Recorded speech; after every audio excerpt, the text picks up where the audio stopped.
Hello guys! Welcome to my YouTube channel. Ngayon ay tuturuan ko kayo kung paano mag-update ng TikTok. Una, pumunta lang sa ating Play Store. Ayan, then kapag nandito na tayo sa ating Play Store, pansinin nyo yung nasa baba nakasulat na search, eto siya. Pindutin lang natin yung search. Ayan, then kapag napindot nyo na, ang gagawin nyo lang is itap nyo lang itong nakasulat na search apps, eto sa upper. Then kapag natap nyo na, lalabas na yung keyword, then search nyo lang is TikTok. Ayan, kapag na-type nyo na, then search.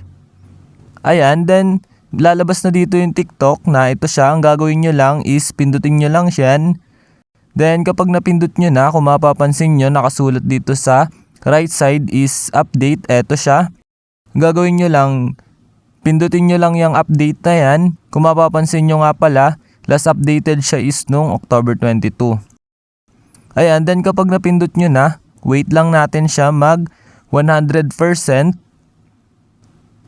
Which means kapag nag 100%, ibig sabihin is okay na siya.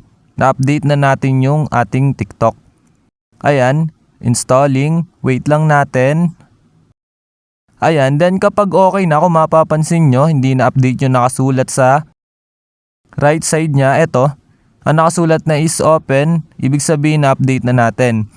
Ayun, ganun lang naman kadali mag-update ng TikTok sa Play Store.